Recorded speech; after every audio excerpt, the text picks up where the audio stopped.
Mesdames et messieurs, bonjour ou bonsoir. Tout dépend de l'heure à laquelle vous écoutez cette vidéo. Je m'appelle Michel Bientom, web journaliste camerounais, et je vous remercie une fois encore de renouveler votre confiance à cette chaîne YouTube Urinews TV, votre plateforme d'information, de dénonciation, de sensibilisation autour des questions des droits humains au Cameroun et en Afrique. Alors, aujourd'hui, nous allons parler d'un leader indépendantiste anglophone qui s'appelle Ayabacho Lucas. Il est basé en Norvège. Ayabacho Lucas, c'est un ancien militant au sein de l'université de Buea, la capitale du sud-ouest anglophone.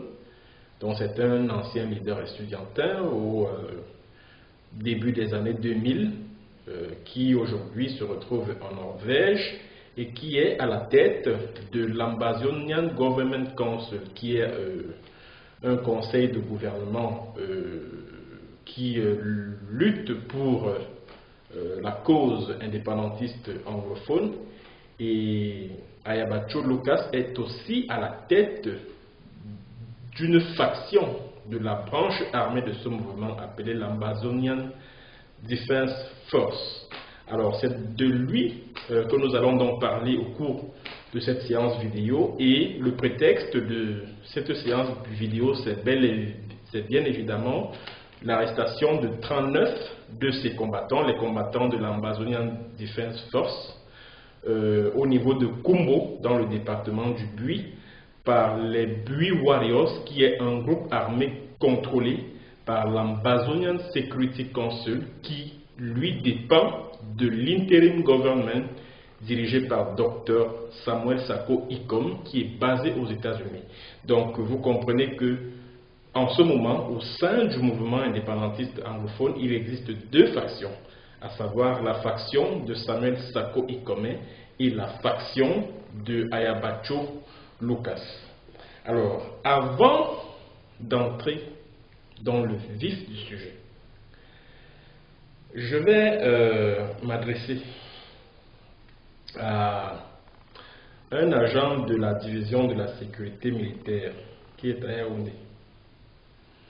Il s'appelle l'adjudant Kwam Thiam. Il est le secrétaire particulier du commandant de ce machin-là, Bankui Emile, le voyou là. C'est son secrétaire particulier. Alors, que ceux qui regardent cette vidéo et qui le connaissent, ou alors s'ils regardent cette vidéo,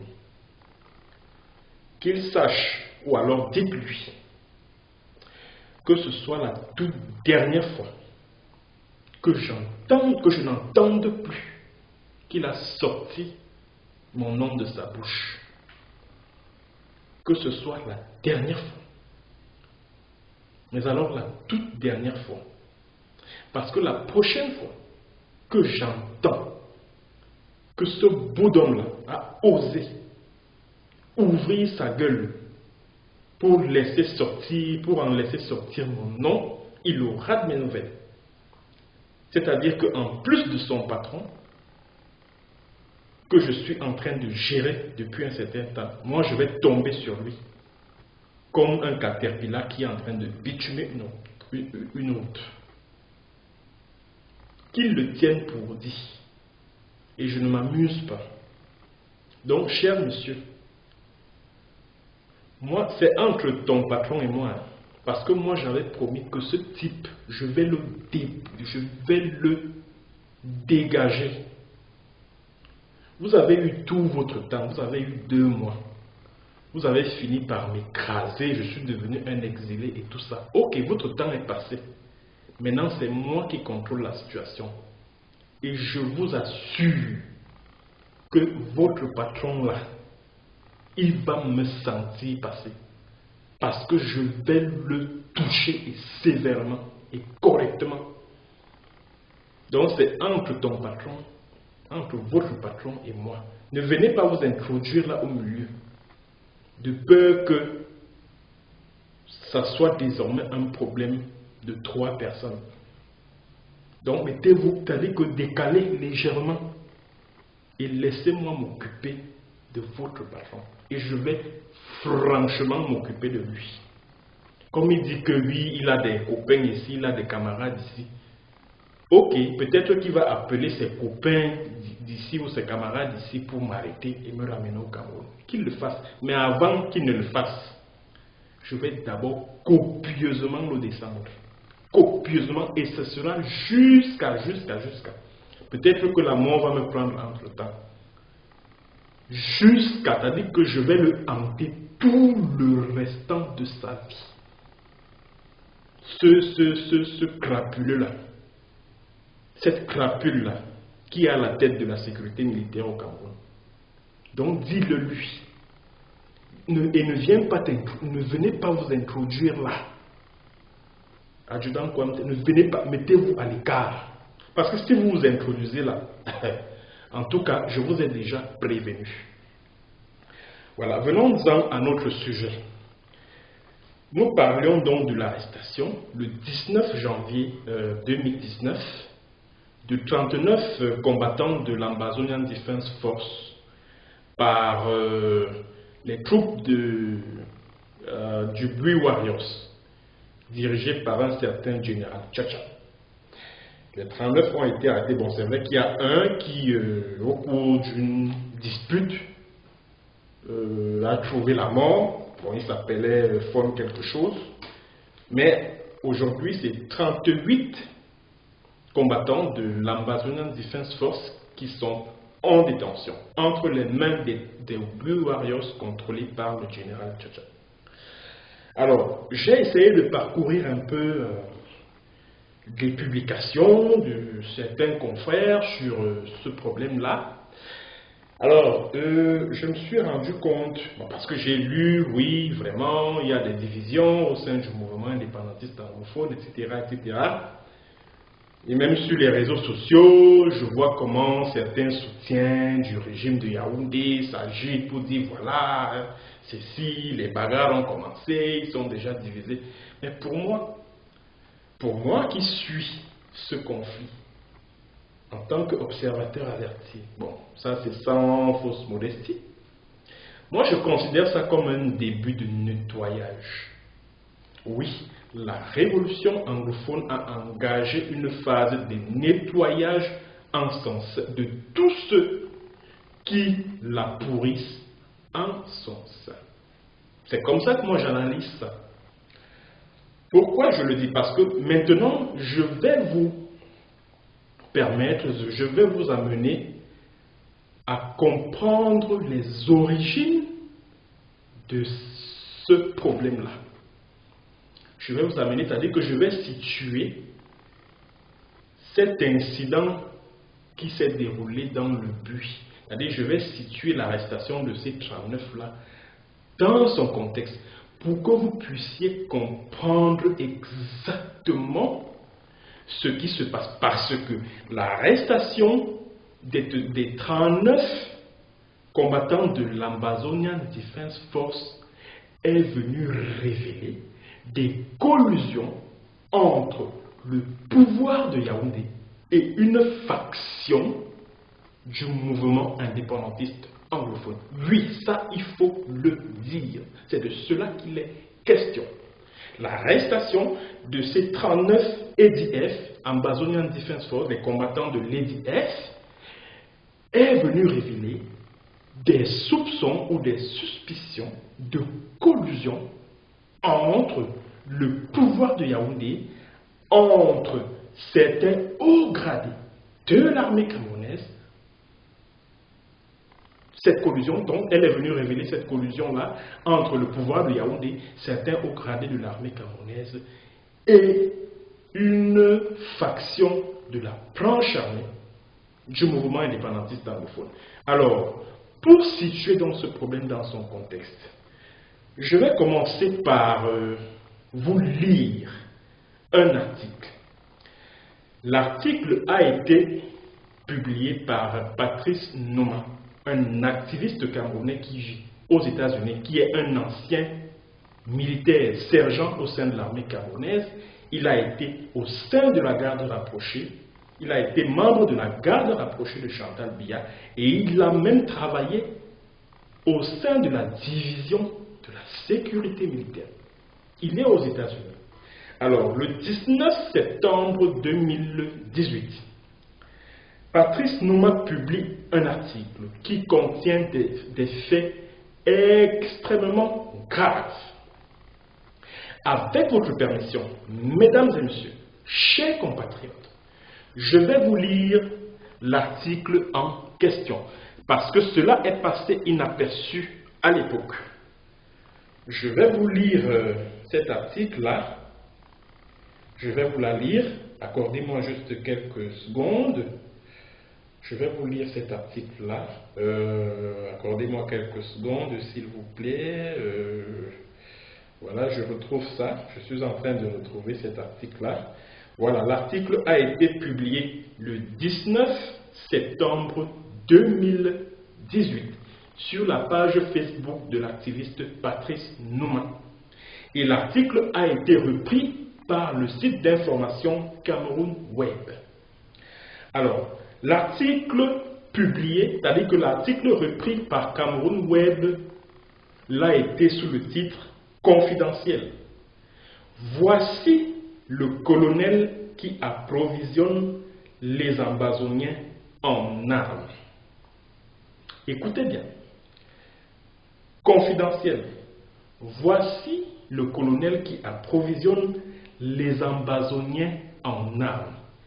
Et si vous vous rappelez très bien, les 39 combattants de EDF qui ont été arrêtés à Koumou dans le buis avaient par devers eux un armement équipé muni de GPS.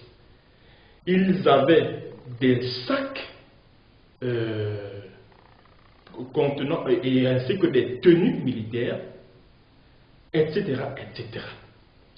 Alors, je vais vous lire l'article, c'est-à-dire que c'est un extrait de l'article, parce que j'ai pris juste ce qui était important, le superflu, je l'ai mis de côté. Écoutez très attentivement cet article-ci.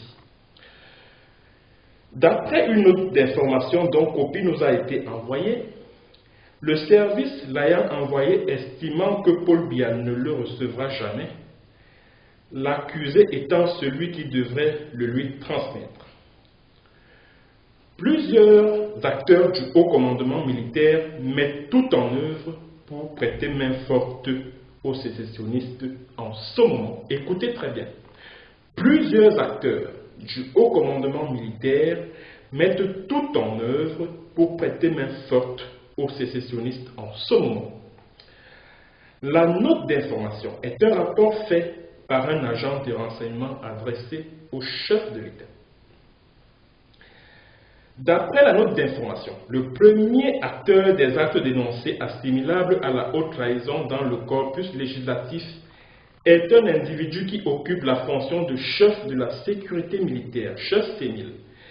Cet officier supérieur de la gendarmerie nationale, le colonel Bamkui Émile, tiens, encore lui, serait à la tête d'un réseau d'approvisionnement des sécessionnistes en armes et munitions. Paul Biya serait déjà informé de cette accusation, mais n'a pas réagi dans l'intérêt de son armée et de la nation. Depuis quelques mois, une affaire qui devrait être considérée comme celle de haute trahison, passible de peine capitale, est étouffée par Émile Bamkui. Elle traîne dans les services judiciaires de la gendarmerie du Sud.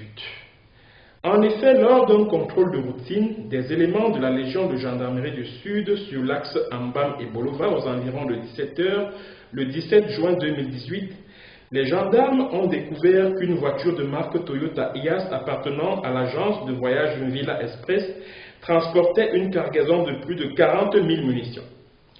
Le véhicule civil était curieusement et à dessein escorté par un agent de la CEMIL, le caporal Atana, en service à l'antenne CEMIL de Berthois, et non pas à l'antenne soit du centre, soit du sud, comme on se serait attendu logiquement au regard de l'itinéraire de ce faux convoi. Sur instruction de Aïssi Ngono Estelle Delphine, commandante de la Légion de gendarmerie du Sud, Le chauffeur de la voiture suspecte, le caporal Atangna, et le véhicule avaient été conduits à la Légion de gendarmerie du Sud à Ebolova. De l'interrogatoire des individus interpellés, il ressort que cette cargaison escortée par la CEMIL n'appartiendrait pas à l'armée camerounaise, mais plutôt à la société armurerie camerounaise Arekam. La cargaison était en provenance du Gabon via Niabizan et par voie fluviale Campo, avec pour destination finale Limbé. Il ressort des aveux du chauffeur et du caporal Atangna. Les deux occupants de la IAS de cette cargaison est une commande. Il ressort des aveux du chauffeur et du caporal Atangna, des deux occupants de la IAS, que cette cargaison est une commande des sécessionnistes anglophones et qu'elle était en voie d'être livrée. Mais comme d'habitude, le colonel Émile Bankui n'avait pas hésité à joindre au téléphone la commandante Aïssi Ngono, arguant des très hautes instructions du chef de l'État pour ordonner la libération immédiate des suspects. À la grande stupéfaction de ses collaborateurs et subalternes, la Comlégion Aïssi Ngono Estelle Delphine s'était exécutée sans autre forme de procès. En effet, le directeur de la CEMIL avait fait savoir à la commandante de la Légion de gendarmerie du Sud qu'à cause de la proximité étroite avec le MINDEF, Joseph Beti Assomon, c'est-à-dire le MINDEF, c'est le ministre de la Défense, qu'il connaît depuis Douala, elle n'avait rien à craindre du côté de l'armée. Il demanda ensuite à la commandante de Légion de mettre le véhicule querellé sous bonne garde, le temps pour lui de trouver comment le convoyer par ses éléments. En contrepartie de l'exécution de son ordre par la Comlégion Aïssi Ngono Estelle Delphine, il lui remit une enveloppe d'argent. Écoutez très bien. Le chef CEMIL Bankui promit en plus à la dame commandante qu'il va intercéder auprès du MINDEF, qu'il déclare être bien au parfum de cette affaire pour qu'elle soit promue générale de brigade. C'est-à-dire que les faits se déroulent le 19, c'est-à-dire qu'au mois de juin 2018. C'est-à-dire que comme vous avez pu le constater, la commandante de la Légion de gendarmerie du Sud intercepte une cargaison de 40 000 munitions. Elle décide d'entendre ce qui est en train d'escorter le convoi. Maintenant, elle apprend que le convoi, c'est-à-dire que la cargaison était destinée au mouvement indépendantiste anglophone.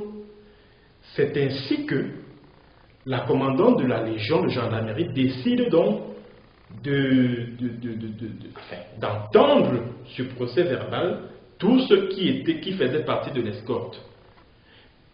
Mais par la suite, c'est le colonel Émile Bankui depuis Yaoundé qui appelle la commandante de la Légion de gendarmerie pour lui demander de laisser passer la cargaison et que si elle laisse passer la cargaison, elle sera promue générale de brigade et le colonel Bankui lui a même envoyé de l'argent pour qu'elle laisse passer la cargaison. Dites-moi, chers Camerounais, chers compatriotes, posez-vous la question de savoir à qui cette cargaison de munitions était acheminée. Quand vous essayez de faire le lien, bon, posez-vous la question parce que un fait pareil aurait amené le pouvoir de Yaoundé à interpeller Bankui et à le faire arrêter et à le coffrer.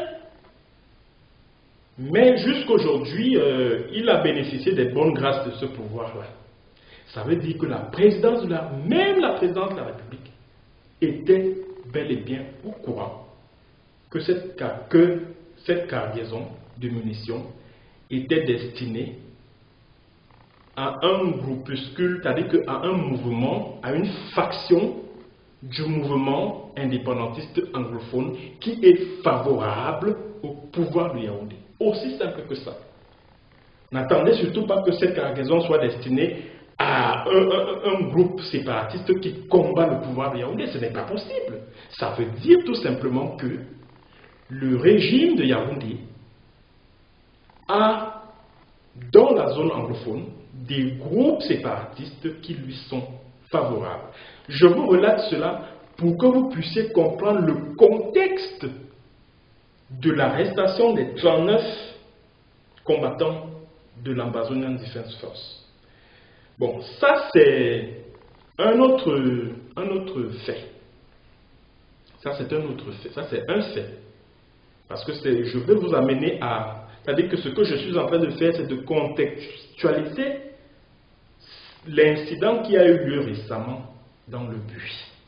C'est-à-dire que le colonel Bankui qui m'a jeté en prison au Cameroun parce que, oh, apologie de terrorisme, machin chouette, lui-même, il a favorisé l'approvisionnement des groupes séparatistes, des groupes indépendantistes anglophones en armes et en munitions.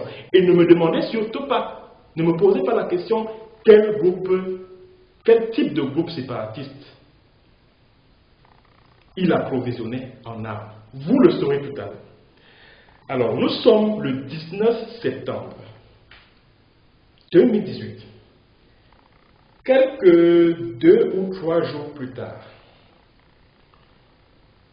une de mes sources d'information, j'étais encore au Cameroun à l'époque, une de mes sources d'information m'envoie un screenshot, capture d'écran.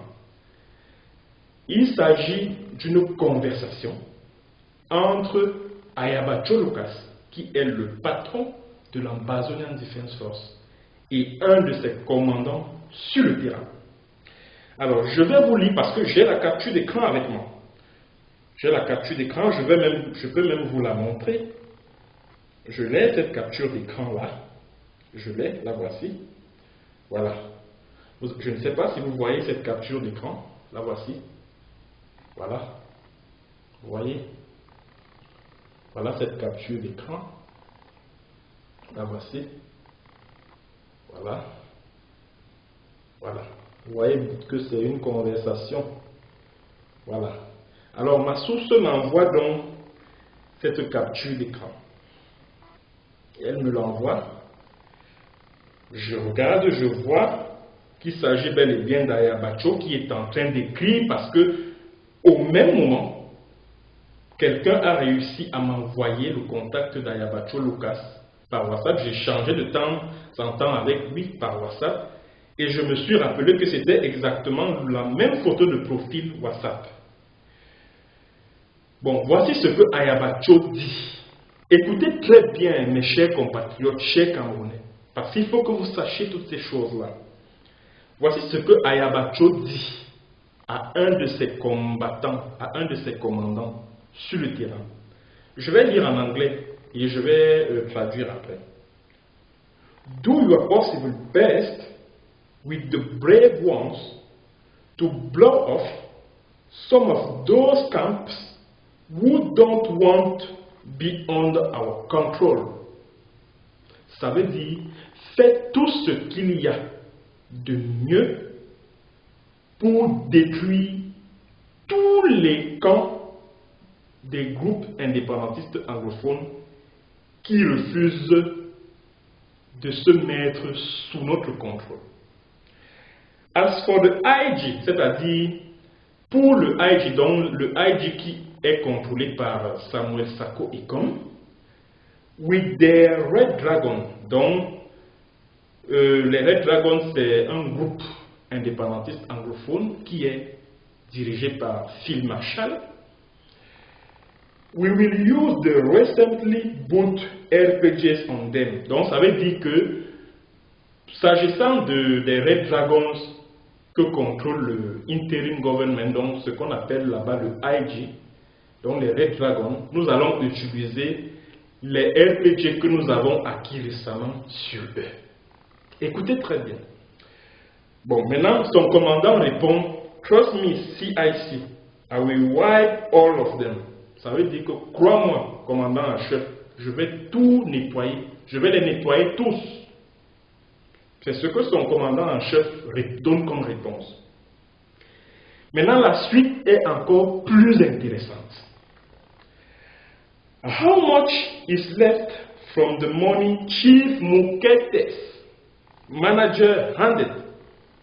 Ça veut dire que combien reste-t-il de ce que l'un des managers de Chief Moukete, et qui est Chief Moukete? C'est le sénateur du RDP, c'est l'homme d'affaires. Ça veut tout simplement dire, mes chers amis, que certains hommes d'affaires anglophones collaborent en finance certains groupes armés séparatistes en zone anglophone. C'est ce que ça veut dire. C'est ce que ça veut dire. Alors, il dit, how much it is left from the money Chief Moukete's manager handed.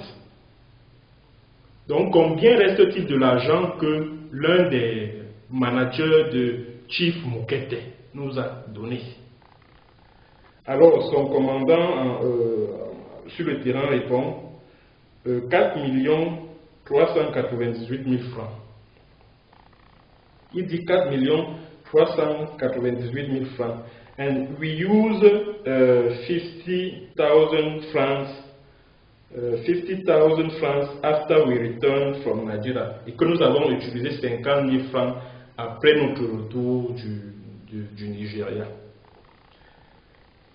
Essayez donc de faire le lien entre le colonel Émile Bankui de la CEMIL,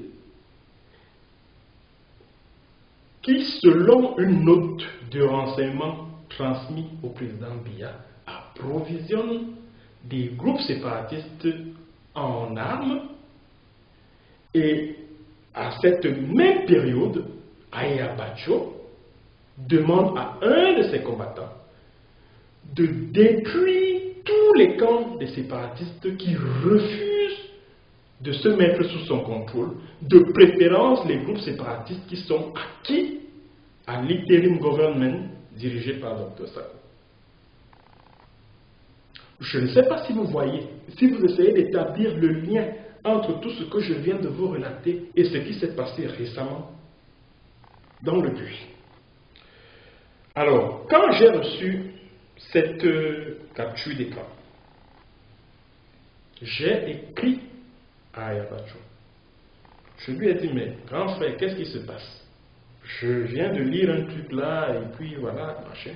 Il me dit, écoute, mon frère, je ne peux pas te parler de ça. C'est la réponse qu'il m'a donnée ce jour-là. Je ne peux pas te parler de ça. Et c'est cette capture d'écran qui m'amène à rédiger sur mon mur Facebook le 25 septembre 2018. Je vais vous montrer une capture d'écran de cet article que j'avais écrit sur mon mur Facebook. Voilà cet article-là ici. Voilà.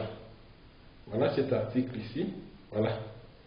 Voilà. Guerre de libération du Southern Cameroun. Ayabacho Lucas a-t-il été approché par Yaoundé? Voilà. Je vais vous montrer ça. Vous avez vu? Ça, c'est sur ma page Facebook que j'ai publié ça. Voilà. Vous avez vu? Voilà. Ça, c'est sur ma page Facebook que j'ai publié tout ça. Voilà l'article. Il date du 25 septembre 2018, c'est-à-dire après avoir reçu cette capture d'écran. Et je tiens à vous rappeler que lorsque je suis enlevé par les services de la CEMIL et que je suis séquestré dans une cellule au CED, le lendemain, quand mon audition s'ouvre au CED, je découvre que cet article-là sur Ayabacho Lucas, où j'énonce de possibles collusions entre lui et Chief Moukete, Victor Moukete, l'homme d'affaires que vous connaissez bien, le sénateur du RDPC, le parti de Paul Biya et tout. Parce que Cameroun Web a repris cet article-là et les enquêteurs du CED me l'ont opposé pendant mon audition. Alors, lorsque nous sommes donc en septembre, comme je le disais, en septembre, le 25 septembre 2018, je ne sais pas si vous comprenez. Le colonel Bankui est accusé par une note de renseignement d'approvisionner les groupes indépendantistes anglophones en armes et munitions